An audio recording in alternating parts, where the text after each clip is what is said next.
Muy buenas noches, bienvenidos al Club de Lectura e Indagación Espiritual. Continuamos con la lectura del libro de texto de un curso de milagros. Estamos en el capítulo 4, las ilusiones del ego. Hoy nos toca la parte 2, el ego y la falsa autonomía. Así que bienvenidos, comenzamos con nuestra lectura. Bueno, comenzamos ya, ¿te parece? Ya, aquí voy. Es razonable preguntarse cómo pudo la mente haber inventado al ego. De hecho, esa es la mejor pregunta que puedes hacer. Sin embargo, no tiene objeto dar una respuesta en función del pasado, porque el pasado no importa. Y la historia no existiría si los mismos errores no siguieran repitiéndose en el presente. El pensamiento abstracto es pertinente al conocimiento, porque el conocimiento es algo completamente impersonal. Y para entenderlo no se necesita ningún ejemplo. La percepción, por otra parte, es siempre específica y por lo tanto concreta. Pues sigue siendo un paralelo entre lo que es el conocimiento y la percepción.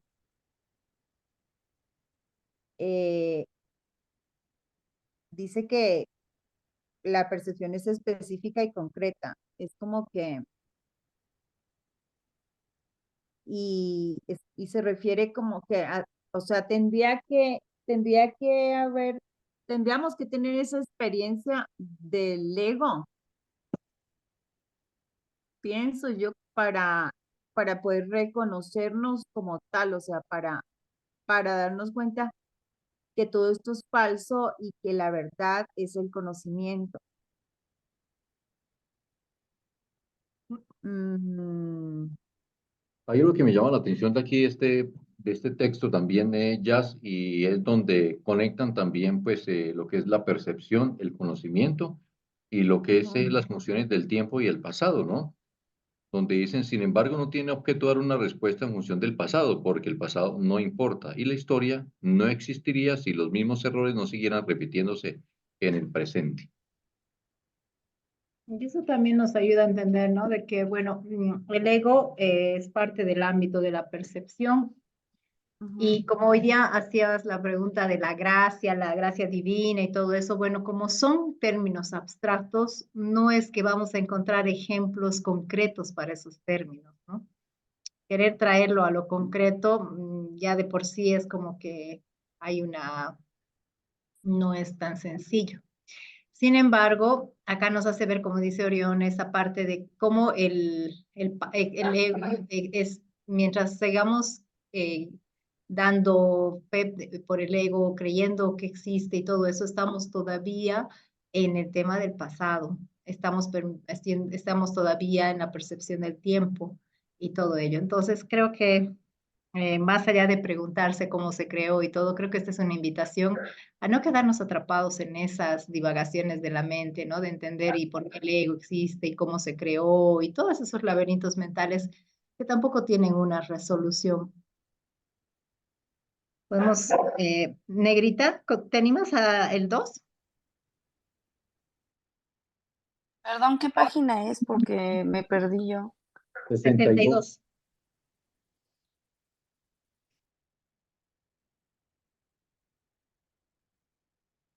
Activa tu audio, Negrita.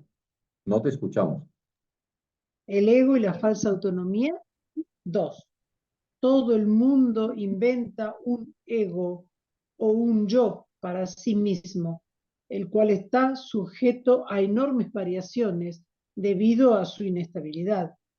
También inventa un ego para cada persona a la que percibe, el cual es igualmente variable. Su interacción es un proceso que los altera a ambos, porque no fueron creados por el inalterable o mediante él. Es importante darse cuenta de que esta alteración ocurre con igual facilidad tanto si la interacción tiene lugar en la mente como si entraña una proximidad física. Pensar acerca de otro ego es tan eficaz en el proceso de cambiar la percepción relativa como lo es la interacción física. No puede haber mejor ejemplo que este de que el ego es solamente una idea y no un hecho. Y, y bueno, todo el mundo inventa un ego y un yo. Y qué bonito sería estar afuera de esas invenciones.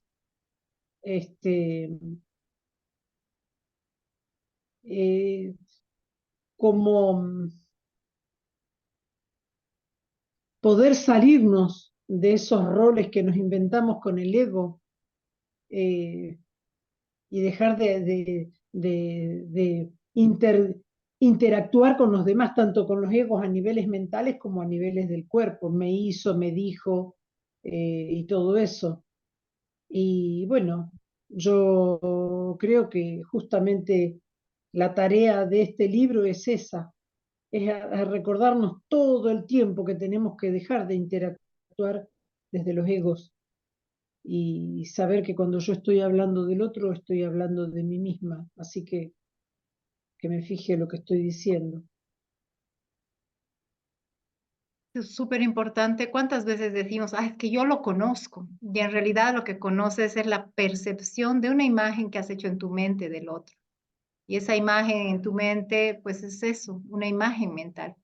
Y lo mismo, la imagen Sí, mental que tienes de ti y cómo te percibes y cómo te describes y todo lo demás es parte de esa construcción que este libro nos invita a claro, desarmar, reconociendo de que realmente nosotros no claro. tenemos idea de lo que somos. Es más, estamos separados y perdidos porque no reconocemos lo que realmente somos y nos preferimos quedar en ese personaje limitado y sufriente en lugar de reconocer nuestra verdadera identidad. Pero está súper. Mire, Limitado y sufriente, o a veces exitoso, depende. sí, La ¿ves? persona O que sea, la historia siempre, puede variar. claro, claro, y siempre va a ser el personaje. Exacto. Mire, ¿te animas a continuar con la 3?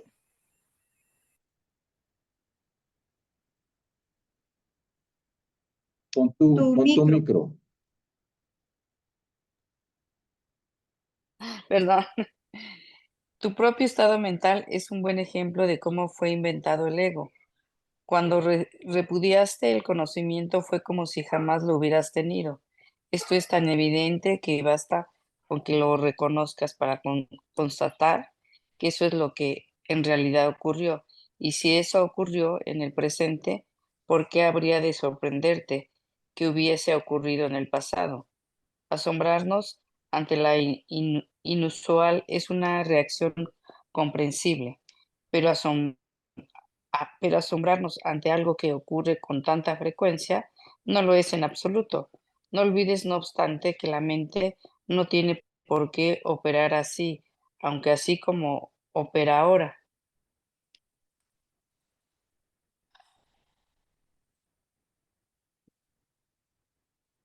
Pues es que depende de tu estado de mente, ¿no? Habla de la mente, ¿no? Es como entras al ego, ¿no? Y pues sí, cuando odias el conocimiento de lo que es la conciencia, es, bueno, yo lo veo así como que entras en tu ego, ¿no? Claro, Y bueno, yo entendí como que, no sé si esté bien, Ceci, entendí como que depende de cómo esté tu estado de ánimo o tu mente, es como está tu ego, cómo reaccionas ante él. Bueno, eh, hablas a partir de tu ego, bueno, ¿cómo lo explico? Como que el ego te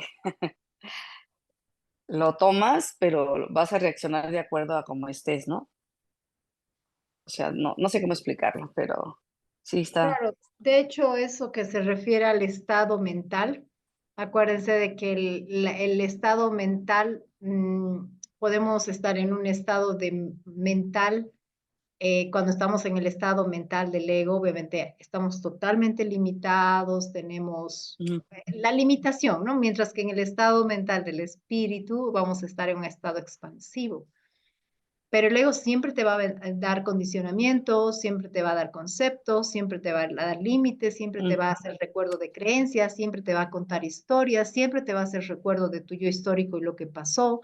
Entonces, es como la base de datos con la cual tú vas recreando una realidad, continúas proyectando una realidad a la que llamas presente cuando en realidad es solo una repetición de un pasado donde te has quedado ahí a la medida que vas ya sea escuchando esa voz, recordando imágenes, todo ese proceso mental.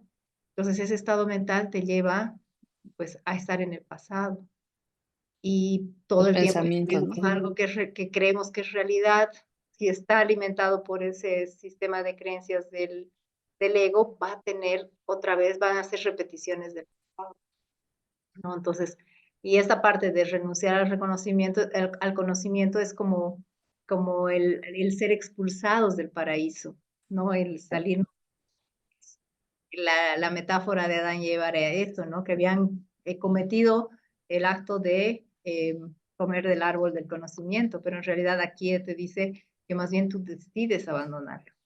Pero a ver, continuaremos con el 4 para ver qué más. Sarita, ¿el 4 te animas?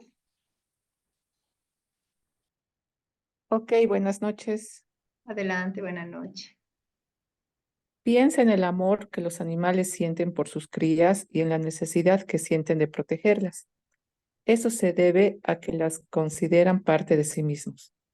Nadie repudia lo que considera parte de sí mismo. La manera en que reaccionas ante tu ego es similar a cómo Dios reacciona ante sus creaciones, con amor, con protección y con caridad. Tus reacciones ante el yo que inventaste no son sorprendentes. De hecho, son muy similares a la forma en que algún día reaccionarás ante tus creaciones reales, las cuales son tan eternas como tú. No es cuestión, por lo tanto, de cómo reaccionas ante el ego, sino de lo que crees ser. Creer es una función del ego, y mientras tu origen siga sujeto a interpretaciones, lo seguirás viendo desde el punto de vista del ego. Cuando el aprendizaje deje de ser necesario, simplemente conocerás a Dios. La creencia de que hay otra forma de percibir es la idea más sublime de que es capaz el pensamiento del ego. Esto se debe a que dicha idea reconoce, aunque sea mínimamente, que el ego no es el ser. Bueno, lo que yo puedo entender acerca de todos estos párrafos, primero que nada, yo entiendo que el ego es como un programa que nosotros tenemos instaurados, que prácticamente se va desarrollando a medida que nosotros vamos creciendo. Y en cierta forma es como un mecanismo de defensa. Y como nosotros creemos que es parte de nosotros, entonces es por eso que nos cuesta tanto como dejarlo de lado, ¿no? Entonces, por eso es que cualquier cosa que nosotros hagamos es como que la persona, por ejemplo, que actúa, la persona que responde, la persona que piensa, o mejor dicho, lo que creemos que es la persona, es en realidad el ego, ¿no? Pero que igual aquí dice que nosotros, aunque mínimamente, pero reconocemos que realmente ese ego no es el ser, porque no sabemos, o sea, está en nuestro inconsciente, que nosotros no somos el ego, que nosotros no somos el cuerpo, sino que somos mucho más, que somos el ser. Y ese conocimiento que nosotros tenemos, pues está ahí y es así como algo instintivo, intuitivo, que nosotros sabemos que el ego es muy aparte de lo que es el ser. Pero eso es lo que, como lo yo entiendo, o sea, como es parte de nuestro programa, nos cuesta tanto dejarlo de lado y nos cuesta mucho aceptar que el ego no somos nosotros. Sin embargo, sabemos que no lo es, pero realmente nos cuesta mucho aceptar. Entonces, para mí es parte del despertar, es precisamente reconocer, tener ya la certeza de que no somos el ego, sino que somos el ser Y el ser es precisamente el que nos, pienso yo, que con el curso de milagros y demás, el que nos está ayudando a que poco a poco nosotros podamos acallar el ego. Pero también me queda claro que todo esto no lo podemos hacer solos, ¿no? No es, yo creo que es de eso trata este capítulo, de que no lo podemos hacer solos, sino que necesitamos de ayuda, no solamente de otras personas que estén en el camino como nosotros, sino que también de el Espíritu Santo también. Eso yo puedo entender. Gracias. Gracias, Sarita. Hay una frase muy hermosa acá que dice, la creencia de que hay otra forma de percibir es la idea más sublime capaz del pensamiento del ego. Porque cuando llegamos a ese momento en el que ya no entendemos más y decimos, tiene que haber otra forma, eso surge, es como la parte más sublime dentro del pensamiento del ego, que nos permite reconocer que tiene que haber algo más, que no puede ser todo eso. Y ahí ya se abre la posibilidad de reconocer al ser. Ahora sí, Bertita, las 5.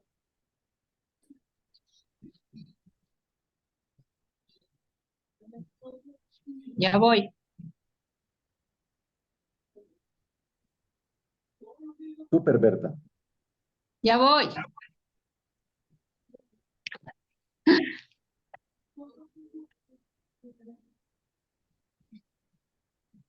Ya, ahora sí, perdón.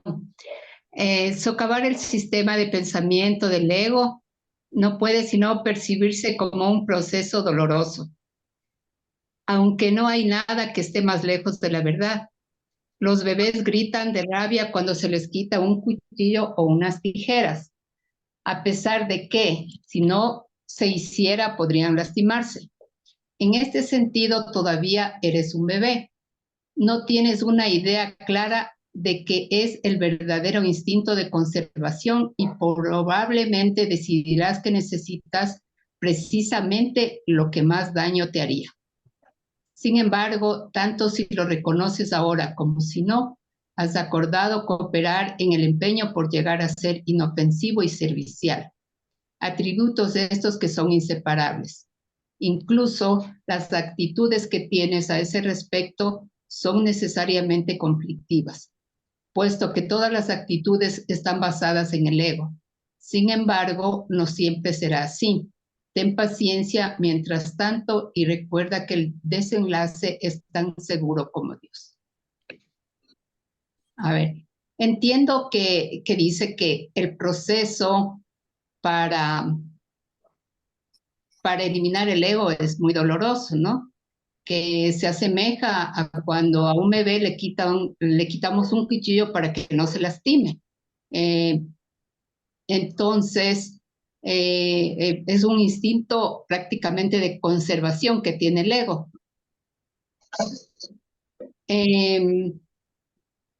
Pero dice que estamos nosotros en la necesidad de quitarnos del ego y ser personas, llegar a ser personas inofensivas y serviciales.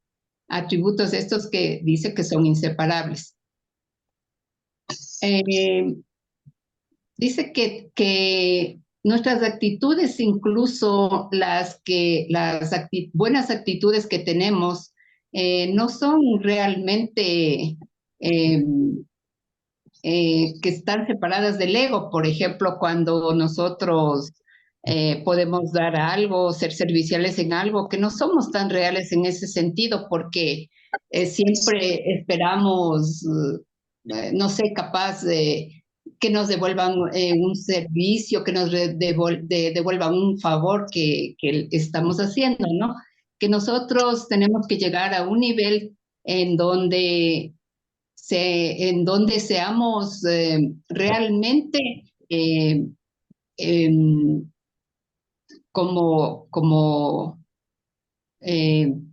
como el Espíritu Santo, ¿no? Como nuestra fuente, en donde todo es real y todo es gratuito, se puede decir, ¿no? Sin esperar nada a cambio. Que tenemos que tener paciencia porque vamos a llegar a algún momento, que sigamos en el camino y que el desenlace dice que es seguro como Dios. Eso entendí. Gracias, Bertita. Muchas gracias. Sí, es tal cual hablamos de esa parte, ¿no? De cómo cuando el accionar y reaccionar tiene mucho que ver con el ego, porque si hablamos de que el actuar tiene que ver con el personaje actúa, el personaje acciona, el personaje reacciona. Entonces ahí te vas dando cuenta de eso. Sin embargo, también te dice paciencia. Este proceso de construcción a veces puede, bueno, tomar un tiempo, pero paciencia, porque tampoco va a ser algo que no vas a reconocer cuando se va deshaciendo. ¿Seguimos con las 6? Sigo con las 6. Dice así. Solo aquellos que tienen una sensación real y duradera de abundancia pueden ser verdaderamente caritativos. Esto resulta obvio cuando consideras lo que realmente quiere decir ser caritativo. Para el ego, perdón, voy a poner en mute a todos. Para el ego, dar cualquier cosa significa tener que privarse de ello. Cuando asocias el acto de dar con el sacrificio, das solamente porque crees que de alguna forma vas a obtener algo mejor y puedes, por lo tanto, prescindir de la cosa que das. Dar para obtener es una ley ineludible del ego, que siempre se evalúa a sí mismo en función de otros egos. Por lo tanto, está siempre obsesionado con la idea de la escasez, que es la creencia que le dio origen. Su percepción de otros egos como entes reales no es más que un intento de convencerse a sí mismo de que él es real. El amor propio, desde el punto de vista del ego, no significa otra cosa que el ego se ha engañado a sí mismo creyendo que es real y por lo tanto está temporalmente menos inclinado a depredar. Ese amor propio es siempre vulnerable a experimentar tensión, término este que se refiere a cualquier cosa que él perciba como una amenaza a su existencia.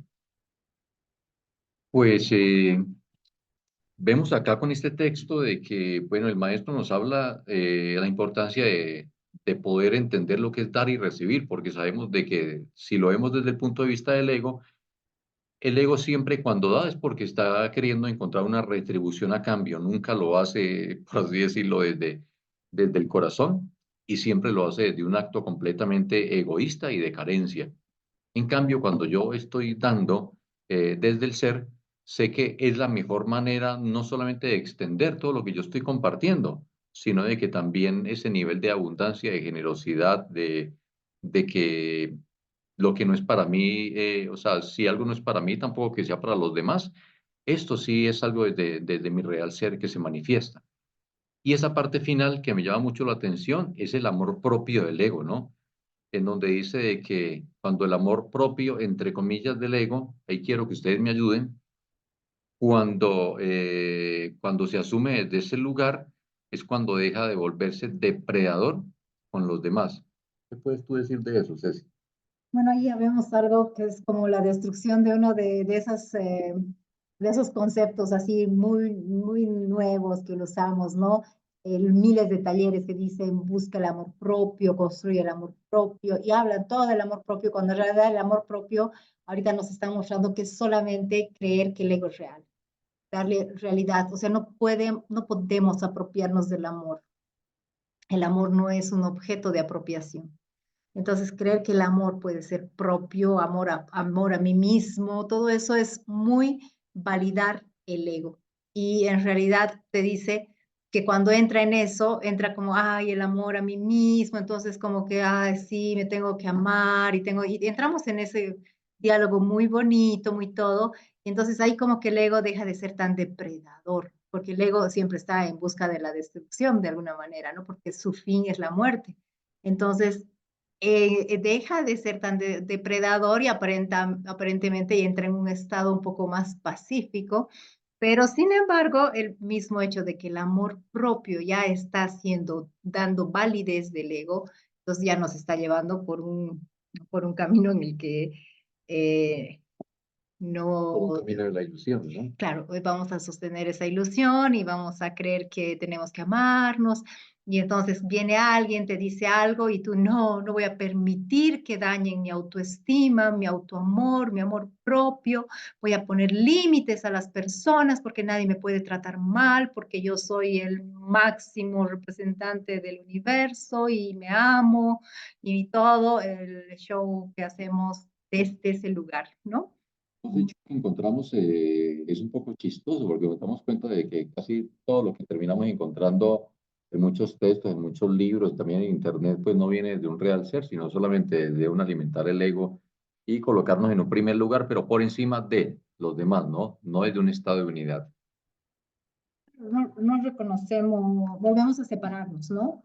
Es que yo me amo, es que yo no sé qué, y entramos en todo eso cuando en realidad sigue siendo parte de toda una ilusión de separación. Vamos con el 7. No sé si, Jazz, tú nos ayudas con el 7.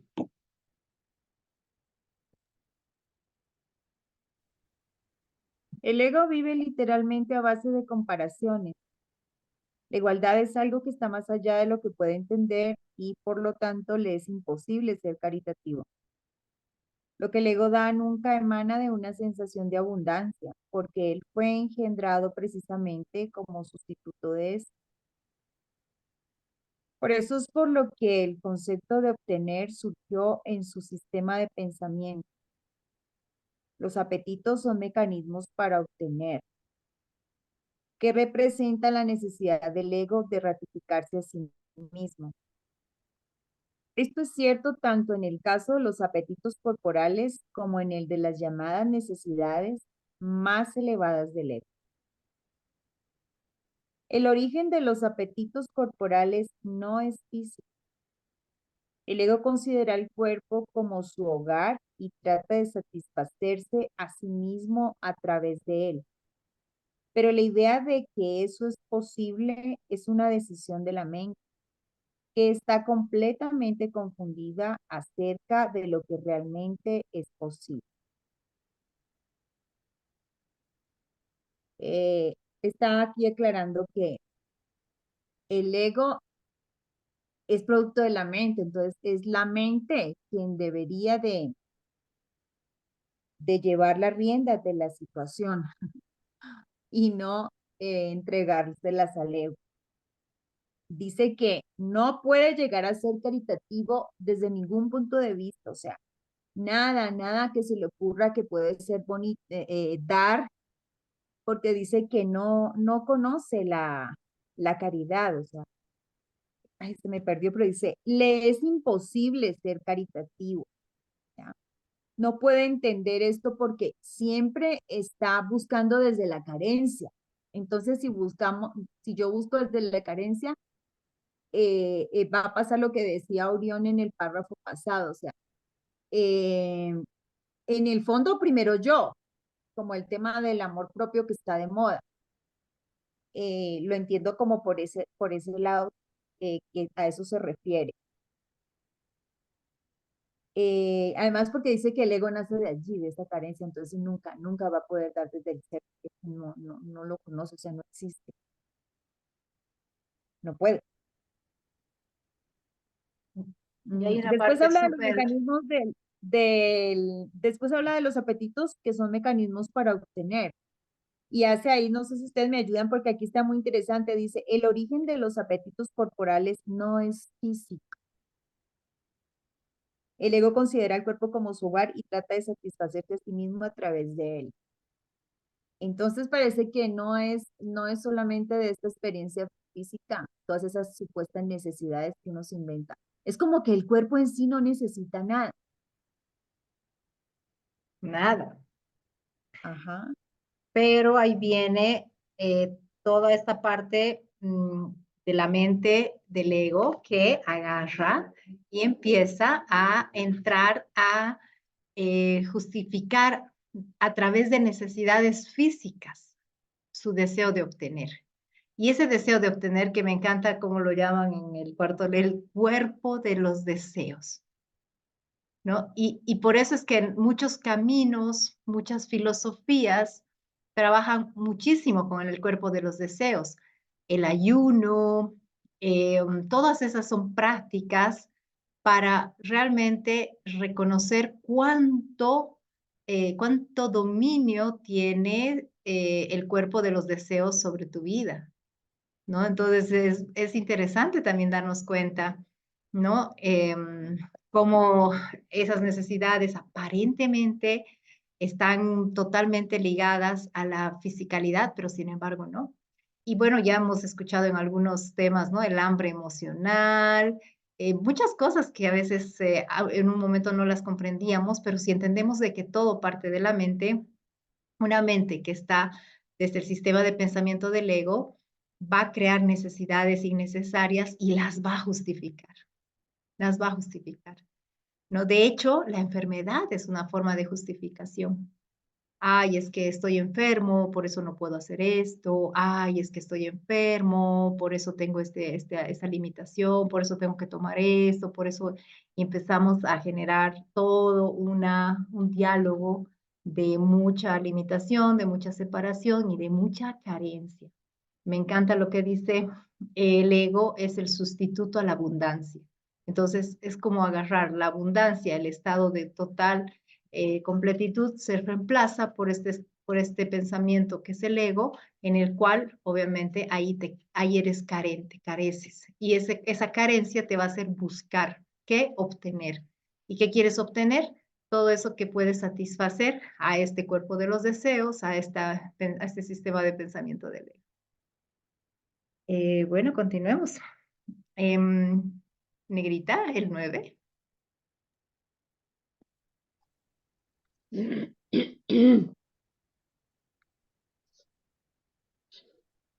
Los mitos y la magia están íntimamente relacionados. Acá en el 9 sí. Los mitos y la magia están íntimamente relacionados, ya que los mitos... Perdón, es el 8, perdón, Negrita, perdón. Me parecía. Bueno, todo me distraje porque quería comentar algo, así que por eso estaba distraída. El ego Pero coméntalo. Es algo que es un video que puse el otro día ahí en los grupos, un video que descargué de Facebook de un muchacho extranjero que va viajando y tiene unas zapatillitas muy sencillas, un abrigo muy sencillo, unas ropitas muy sencillas encima de él y una mochilita muy pequeña y habla muy poco español, pero está viajando por Argentina y le preguntan dónde duerme y él dice, no, donde me agarra la noche. ¿Y usás dinero? No, dice, yo hace años que dejé de usar dinero. ¿Y de qué comes? No, no hace falta comer. ¿Y qué vas haciendo? Nada, yo voy caminando y cuando me canso me acuesto a dormir en algún lugar. A veces la gente me invita a su casa a comer y entonces yo acepto la comida que me dan. Y era como, o sea, no necesitaba nada. Y digo, bueno, qué bonito haber llegado a ese punto de decir que no necesitaba dinero y se lo veía como muy, muy, muy feliz. Realmente su carita estaba radiante y simplemente no necesitaba nada, solo descansar cuando se cansaba de caminar. Era todo lo que hacía. No usaba celular y bueno, iba caminando desde que salió de su casa, no sé en qué país del extranjero. Y tampoco es que sea necesario que todos tengamos que hacerlo de esa manera, forzadamente. Él se ve que lo hace de forma muy divertida y bien, digamos, ni siquiera es que divertido que va bailando, pero se lo ve contento, se lo ve alegre, se lo ve disfrutando de ese paseo que está haciendo, sin dinero, con escasas pertenencias y sin necesidad de proveerse nada porque dice que no necesita. Eso quería decir. Maravilloso ejemplo. Ah, Después lo busco después y lo voy a poner ahí en el grupo. genial. Bueno, otro. El ego cree que tiene que valerse por sí mismo para todo, lo cual no es más que otra forma de describir cómo cree que él mismo se originó. Es este un estado de tanto temor que lo único que puede hacer es dirigirse a otros egos y tratar de unirse a ellos en un débil intento de identificarse con ellos o atacarlos, en una demostración igualmente débil de fuerza. No es libre, no obstante, no es libre, no obstante, de poner en tela de juicio la premisa que da lugar a todo eso, pues esa premisa es su base. El ego es la creencia de la mente según la cual tiene que valerse completamente por sí misma. Los incesantes esfuerzos del ego por ganar el reconocimiento del espíritu y establecer así su propia existencia son inútiles. El espíritu, en su conocimiento, no es consciente del ego, no lo ataca, simplemente no lo concibe en absoluto. Aunque el ego tampoco se percata del espíritu, se percibe a sí mismo rechazado por algo más grande que él. Por eso es por lo que el amor propio, tal como el ego lo concibe, no puede, por menos que ser ilusorio. Las creaciones de Dios no crean mitos. Si bien el esfuerzo creativo se puede trocar en mitología, esto puede suceder, sin embargo, solo bajo una condición. Lo que fabrica deja de ser creativo. Los mitos pertenecen exclusivamente al ámbito de la percepción y las formas que adoptan son tan ambiguas y su naturaleza está tan marcada por la dicotomía entre el bien y el mal que ni siquiera el más benévolo de ellos está exento de connotaciones aterradoras. Qué fuerte, ¿no? Estaba, bueno, entré a la clase ahora acá y iba escuchando a cada una de las personas que iban leyendo, Jazz y la otra hermana, y yo decía, cada vez entiendo menos. Ay, qué locura, ¿para qué estaré en esto? ¿Para qué estaré metida en esto? Cada vez entiendo menos, decía yo. Cada vez entiendo menos, porque un ratito antes de entrar a clase había hecho yo plastificar unos papeles y le digo a mi hijo, me dice, mami, están todos despegados los papeles de la moto. Digo, sí, tus amiguitos, los de tinta roja. Y dice, mamá, pero si nunca los querés. ¿Yo no los quiero? No, mamá, siempre me hablas mal de los chicos de tinta roja. ¿Para qué vas ahí? ¿A que te plastifiquen si ya sabes que te vas a quejar? Y yo me quedé pensando, digo, ¿yo cuándo le hablé mal a mi hijo de los chicos de tinta roja? Me dice, me lo acabas de hablar mal. Ah, y ahí al ratito entré acá a la clase y decía, wow, es increíble esta mente egoica que tenemos, cómo cuanto más te introducís en el libro, más te das cuenta de lo amañados que estamos, con toda la cosa del ego y cómo nos cuesta desenmarañarnos de todo esto, ¿no? Y después lo vemos a Eckhart Tolle y decimos, ay, qué divino que es, o al chico este, qué divino que es él. Y digo, bueno, acá estamos en esta tarea de desenmarañarnos. Pues ahí por ahí va, ¿no? Es el hecho de realmente desenmarañarnos, entender de que es una maraña en la cual, pues, es como está ahí, ¿no? Está en muchas cosas, en los gestos, en la mirada, en la forma como hablas, en cómo te expresas. Todo está basado en un sistema de creencias y perceptual, ¿no? Entonces, por eso la idea de hacer todo lo que es la indagación, con la compasión, la paciencia, pero también la disciplina de estar en esa mente alerta, porque en realidad lo que te dice Eckhart Tolle y todos ellos es en el instante en el que tú estás en presente absoluto, en ese estado de presencia, en ese estado de gracia, no necesitas luchar por desenmarañarte, simplemente no hay nada que te pueda enmarañar porque esa maraña es una ilusión que tu mente ha estado sosteniendo en el instante que estaba unida a esa creencia del pensamiento del ego, porque no es que cuando te dicen el ego no existe, es porque es eso, es parte de la ilusión. Es la ilusión de que hay una maraña que nos está envolviendo, pero si tú respiras, estás en presencia, estás en este instante, todo desaparece. Claro. Pues la 9, Sarita. Gracias, negrita. Bueno, Ok, Mire, tocaría, ¿no? Ahora que me acuerdo. ¿Estás por ahí, Mireita?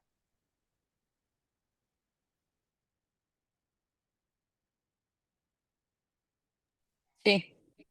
Adelante, Mire. Ah, es que como ha tenido mucho ruido y el internet se me está yendo muy feo. Y hoy el internet Bien, está. fatal. Ok. Los mitos y la magia están íntimamente relacionadas, ya que los mitos generalmente tienen que ver con el origen del ego y la magia con los poderes del ego.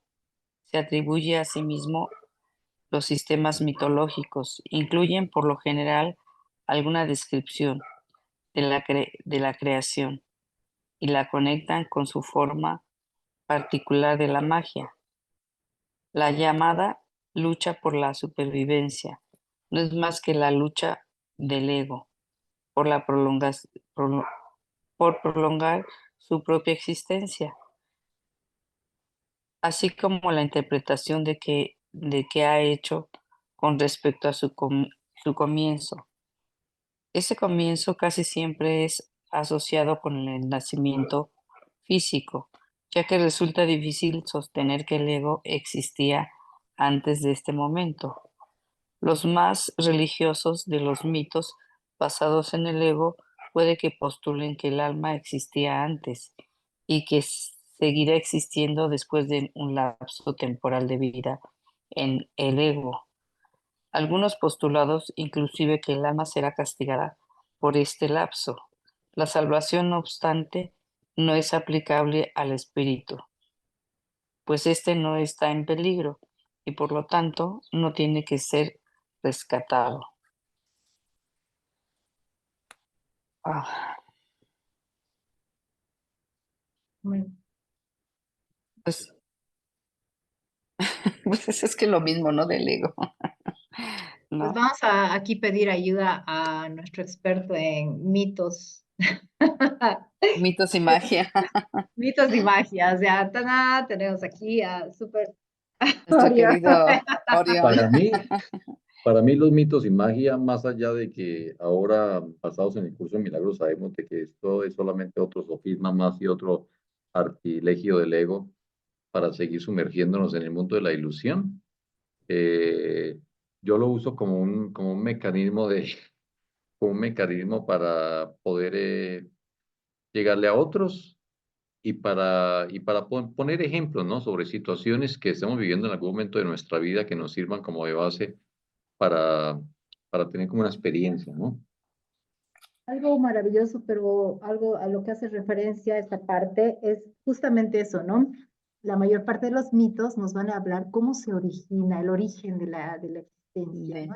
Siempre te hablan de un dios, que está ahí el dios, Zeus, que Júpiter, que no sé qué, que tanto, y te van narrando, que al final son unas metáforas, pero que también te pueden mostrar, ¿no? Porque imagínate esos dioses que se comían a sus hijos, que hacían esto, entonces te muestra realmente mucho, mucho de este tipo de pensamiento. Y bueno, ya hemos visto la magia te hace creer que hay algo afuera que tiene más poder que el, realidad interna. Entonces, desde ese lugar, los mitos y la magia son parte de esa ilusión en la cual se sigue sosteniendo todo este pensamiento del ego. Y que también nos terminan atando muchísimo también al tiempo y al pasado, ¿no? Porque siempre es como, érase una vez y a través del tiempo y como que todo el tiempo nos basamos en algo que sucedió o que pudo haber sucedido hace miles de años o que nunca sucedió, pero se quedó como un egregor en el cual todos terminan dándole fuerza, ¿no? Claro, pensamientos colectivos, ¿no? Seguimos con el 10, ¿no? El 10, sí. ¿Quién sigue con el 10? ¿Berta o quién sigue? Sara. Sara. Ok. La salvación no es otra cosa que mentalidad recta, que aunque no es la mentalidad uno del Espíritu Santo, se debe alcanzar antes de que la mentalidad uno pueda ser reinstaurada. La mentalidad recta conduce automáticamente al siguiente paso, ya que la percepción correcta está completamente exenta de cualquier forma de ataque. Por lo tanto, la mentalidad errada desaparece. El ego no puede sobrevivir sin emitir juicios. Por consiguiente, se le abandona. La mente tiene entonces una sola dirección por la que avanzar. La dirección que sigue es siempre automática, pues no puede sino acatar los dictados del sistema de pensamiento al que se adhiere. Entonces, este párrafo para mí simplemente está complementando lo que les decía, que si nosotros no estamos en constante contemplación, el que piensa, el que reacciona, el que habla es el ego. Y la mentalidad recta, que es un pasito antes de la mentalidad uno con el Espíritu Santo, es precisamente la que nos conduce a dejar al ego de lado. Evidentemente, como en algún momento lo hemos hablado, no es que desaparece, sino que ya no responde el ego por nosotros, ya no actúa el ego por nosotros, ya no reacciona el ego por nosotros. Entonces, cuando nosotros estamos en constante contemplación, lo que hacemos, y sobre todo como dijo Ceci, con la disciplina y los ejercicios del curso de milagros, nosotros podemos decidir por la mentalidad recta. Y una vez que decidimos por la mentalidad recta, al ego lo abandonamos. ¿Por qué? Porque cuando nosotros estamos con la mentalidad recta, dejamos los juicios de lado. O sea, ya no es algo importante para nosotros, porque tomen en cuenta que cuando nosotros no tenemos disciplina, pues lo primero que hacemos saliendo de nuestra casa, lo primero que hacemos es criticar a alguien, emitir un juicio sobre alguien, sobre algo. Entonces, esto nos aleja mucho de lo que es la mentalidad recta. Y cuando nosotros entramos en una disciplina de manera que nosotros contemplamos constantemente lo que pensamos, sobre todo lo que pensamos, entonces estamos en una mentalidad recta. Y esta mentalidad recta, pues, el siguiente paso va a ser la mentalidad uno con el Espíritu Santo. Eso entiendo, gracias. Gracias, Sarita. Y bueno, eso de la mentalidad recta como ese paso previo y ese soltar los juicios y primero ir reconociendo también, ¿no? Cuando automáticamente como lo que Negrita nos cuenta, ¿no? De que ella ni se ubicó que estaba emitiendo un juicio, pero un tono de voz puede hacerte dar cuenta.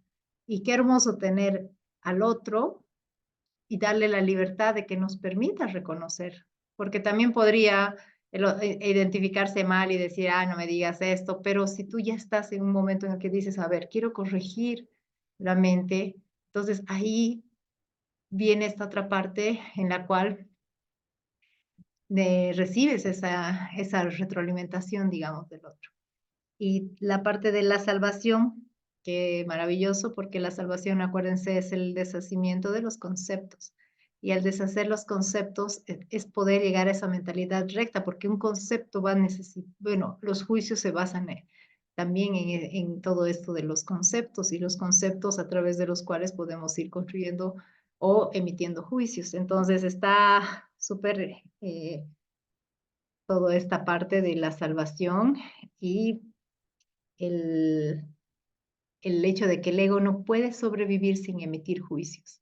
Entonces ahí es nuestra observación, nuestra mente alerta simplemente ahí. Ahora sí, Sigue el punto final. a ver. Dice, no se puede hacer demasiado hincapié en el hecho de que corregir la percepción es simplemente un expediente temporal. Dicha corrección es necesaria únicamente porque la percepción falsa es un obstáculo para el conocimiento, mientras que la percepción fidedigna es un trampolín hacia él. El valor de la percepción correcta reside en la conclusión inevitable de que toda percepción es innecesaria. Eso limita el obstáculo por completo. Te preguntarás cómo puede ser posible eso mientras parezca que vives en este mundo. Esa es una pregunta razonable. No obstante, tienes que asegurarte de que realmente entiendes lo que estás preguntando. ¿Quién es el tú que vive en este mundo? El espíritu es inmortal y la inmortalidad es un estado permanente. El espíritu es tan verdadero ahora como siempre lo fue y lo será siempre, ya que no entraña cambios de ninguna clase. No es un continuo ni se puede entender tampoco comparándolo con un opuesto.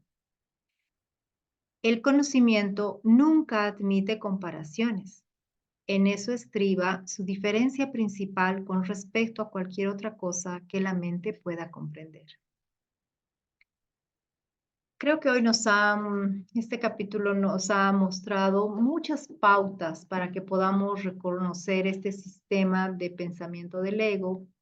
Entonces es acordarnos, ¿no? De que por un lado ya siempre hemos hablado mucho del tema de los juicios, pero sin embargo nos ha dado pautas como el hecho de que solamente el sistema de pensamiento del ego va a buscar comparación. Entonces cada vez que estemos en ese diálogo o en ese pensamiento comparativo, sabemos que estamos en un sistema de pensamiento del ego. Y lo mismo, cuando hay un tú, hay un yo, ¿quién es ese yo que piensa? Es que yo pienso. ¿Quién es ese yo que piensa? Ah, pero tú. ¿Y quién es ese tú? Entonces ahí nos damos cuenta de que es tan sencillo esto de entrar en el juego del pensamiento del ego, porque está tan metido en nuestro lenguaje de que la observación, ese estado de mente alerta, de observación, ese estado que nos permite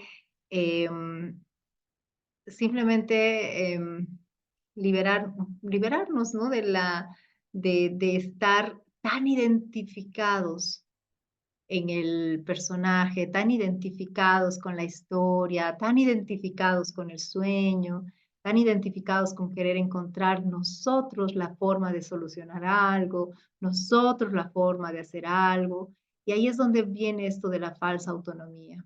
El ego siempre cree que es él el que va a hacer, el que va a arreglar, el que va a solucionar, el que va a poner. ¿Cuántas veces caemos en esa tentación de creer que nosotros podemos hacer algo? Y luego viene ahí la hermosa muestra de qué tanto control tenemos en este mundo. Y ahí la Jazz ya se está riendo porque sabe de qué estamos hablando, de que cuando el ego se quería engalanar porque había hecho un gran logro y todo, viene y dice, a ver, vamos a ver qué tal tus grandes logros. Y es tener esa humildad, tener esa humildad de decir, wow, el ego y su falsa autonomía me quería, o se quiere llevarme, y en realidad tampoco no hay alguien que vaya a algo, no hay no es que te va a pasar algo porque estás en ese sistema, porque no hay un alguien al que le pase algo, no hay un tú que esté en peligro, no hay un yo que pueda equivocarse, en realidad no hay tal. Y si podemos soltar esa identificación, creo que ahí es donde esa es la oportunidad que nos brinda el poder llegar al conocimiento como eso, una experiencia, más no es perceptual, el conocimiento no es perceptual. Y para sostener la percepción necesitamos del ego, porque sin el ego la percepción no está. Entonces la percepción también es como el último eslabón antes de la salvación. Y los milagros son perceptuales, porque son como también la última parte en la cual necesitamos ver el milagro, tal vez para poder cambiar la percepción, no sé, cambiar la forma, esta mirada que tenemos, transformarla, verlo desde otro lugar, todo eso que hace. Y además de que el milagro lo que nos ayuda, como siempre, es ese colapso del tiempo, hacer que el proceso no sea tan demorado, ¿no? Que no tardemos tanto tiempo.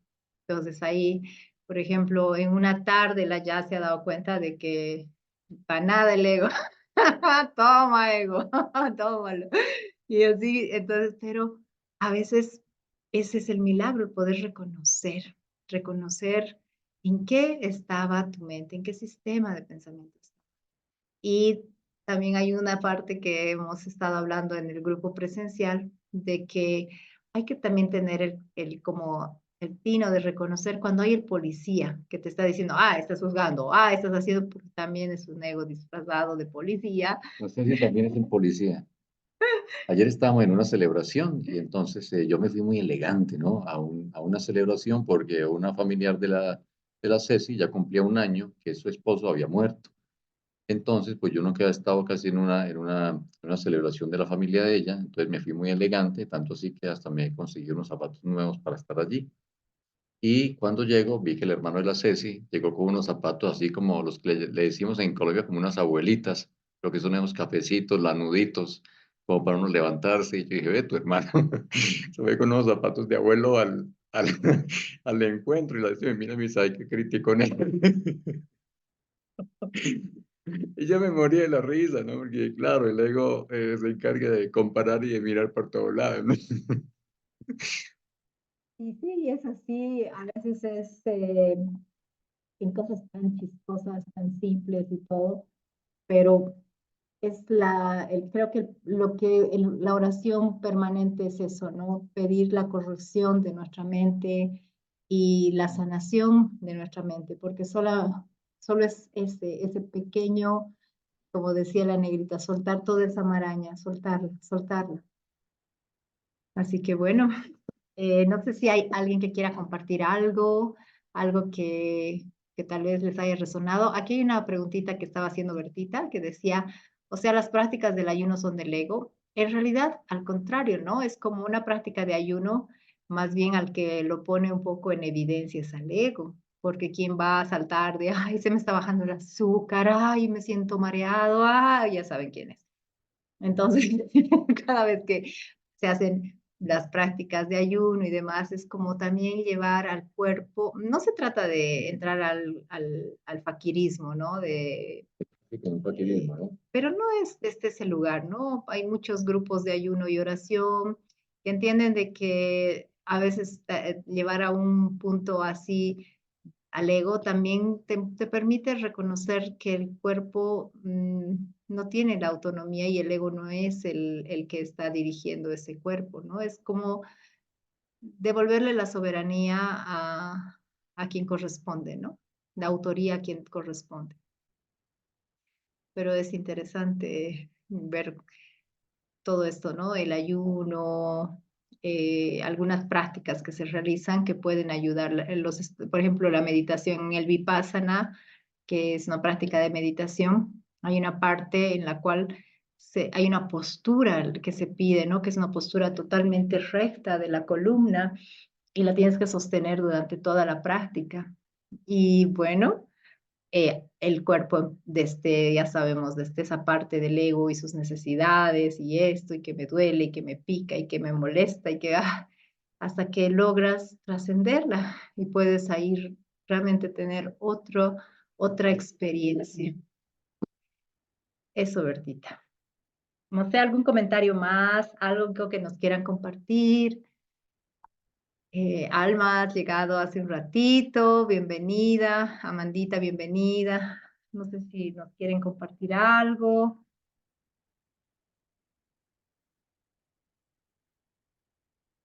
Estamos todo tranquis. Súper. Entonces, para cerrar nuestra sesión, vamos a hacer una práctica, una meditacioncita. Como siempre, les pido que estemos con la columna recta, que podamos tener los pies firmes en la tierra. Las manos, si gustan, las pueden dejar sobre su regazo. Y vamos a respirar profundo y vamos a cerrar los ojos para introducirnos en el espacio interno. Y vamos a llevar esa mirada al interior. Y al exhalar vamos a relajar y soltar cualquier tensión que podamos experimentar, sentir, percibir en el cuerpo. Inhalamos. Exhalamos. Y vamos a hacer un ejercicio de observar simplemente el cuerpo. Vamos a empezar a reconocer cualquier percepción a través del cuerpo. Inhalando, exhalando, inhalando. Y al exhalar, vamos a exhalar las tensiones que podamos sentir. Vamos a ir desde la coronilla, vamos a inhalar. Y vamos a exhalar soltando toda la tensión de nuestro cuero cabelludo. Inhalamos y exhalamos, soltamos todas las tensiones de nuestro rostro. Inhalamos y exhalamos, relajando todo lo que es el cuello, todo lo que es la parte de nuestros hombros. Inhalamos, exhalamos, soltando todo lo que pueda estar cargándose y tensionando nuestros hombros. Si necesitas mover la cabeza, girarla un poco, soltarla hacia atrás,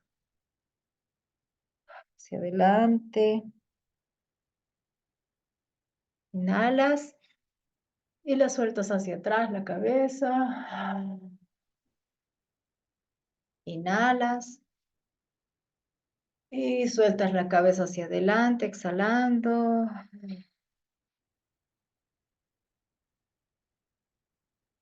Vuelves a inhalar. Y con la cabeza erguida empiezas a exhalar cualquier tensión a nivel del tórax, la parte alta de la espalda. Inhalamos y exhalamos y relajamos todos los órganos internos. Soltamos todas las tensiones a nivel de el pecho, las costillas, el abdomen. Volvemos a inhalar. Exhalamos y liberamos la tensión en la espalda media, la espalda baja. Y vamos a hacer un pequeño ejercicio. Vamos a inhalar y vamos a arquear la columna como si fuéramos un gato. Inhalamos. Y al exhalar, vamos a volver a levantar y la columna la vamos a llevar hacia adelante. Una vez más inhalamos, arqueamos. Y al exhalar, y abrimos el pecho y la columna se extiende. Ahora inhalamos y soltamos toda la tensión de las caderas. Sentimos cómo nuestro cuerpo cae pesado sobre la silla. Inhalamos, exhalamos y nuestros muslos y nuestras piernas caen pesados a la tierra. Inhalamos y al exhalar, nuestros brazos caen sobre nuestras piernas. Y ahora en un ritmo más pausado vamos a inhalar y exhalar, permitiéndonos habitar un cuerpo totalmente relajado y entregado, sostenido. Y al inhalar, vamos a tomar la energía de todo lo que nos rodea. Y nos vamos a llenar de esa energía vital, la energía vital que nos puede aportar la silla, el entorno, todo lo que nos rodea. Inhalamos. Y al exhalar, soltamos cualquier cosa que nos haya estado obstaculizando a experimentarnos en unidad. Inhalamos y soltamos, sintiéndonos uno con todo. Empezamos a experimentar lo que es compartir ese campo áurico y energético con todo lo que nos rodea. Y simplemente nos quedamos observando.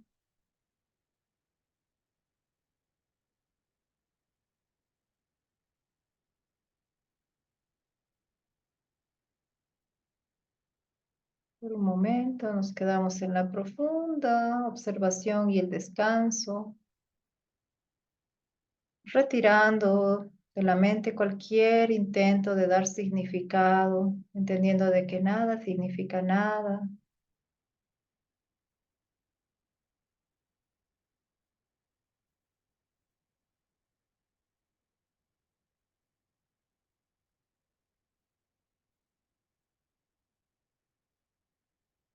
Y en esa absoluta quietud, permítete escuchar el latido de tu corazón,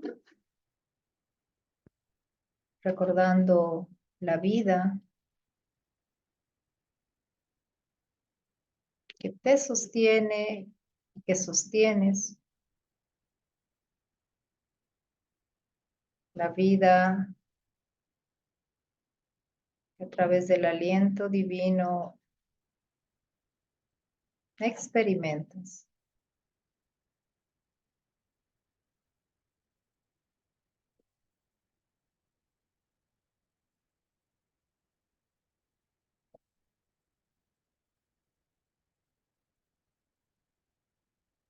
Poco a poco, cuando te vayas sintiendo más lista, listo, vas a ir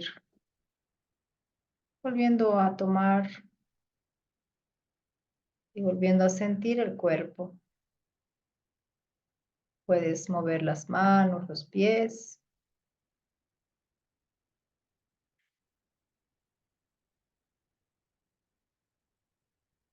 Y te vas a permitir agradecer todo por aquello que hoy sientas dar gracias.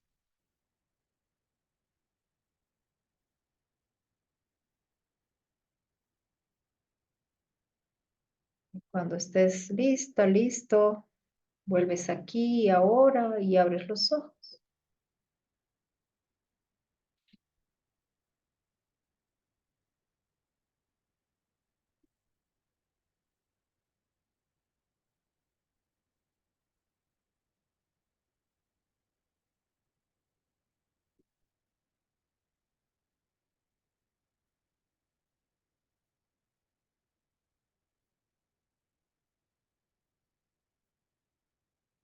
¿Cómo estamos?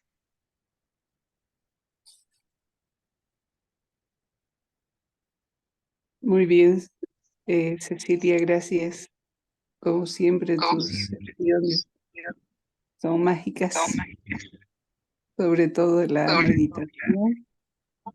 Yo estoy recién entrando en este tema, así que para mí es mucha confusión todavía. Estaba escuchando ahora, ¿por qué si él es en otro espacio? ¿Por qué si el ego es capaz de inventar dramas, conflictos, dolores, sufrimiento, incertidumbres y demás? ¿Por qué no es capaz de crear espacios felices de gratuidad y de equilibrio y serenidad? No, si se lo pides, te los puede crear, pero el punto no es que los cree. El punto es de que igual terminan alimentando ilusiones. ¿No? Entonces, porque más que gratuidad, puede haber una gratuidad, pero tal vez tenga un propósito inherente y no haya esa incondicionalidad que el espíritu te proporciona. Pero sin embargo, es parte también de todo este transitar y reconociendo. Por eso es súper importante siempre reconocer la intención y el propósito, nada más. Así que bueno. Mil gracias a cada uno de sus corazones por estar hoy, por acompañarnos, por haber permitido este momento. Y pues nos vamos a ver en el próximo encuentro. Para los que están en Cochabamba, el jueves tenemos nuestro encuentro presencial y para los que estamos en el online, el próximo lunes nos veremos nuevamente. Abrazo enorme. Gracias a todos. Bendiciones. Que tengan una linda semana. Igualmente. Gracias, gracias. Chao, Negrita. Chao, Mire. Gracias. Gracias, buenas noches. Buenas noches, Sarita.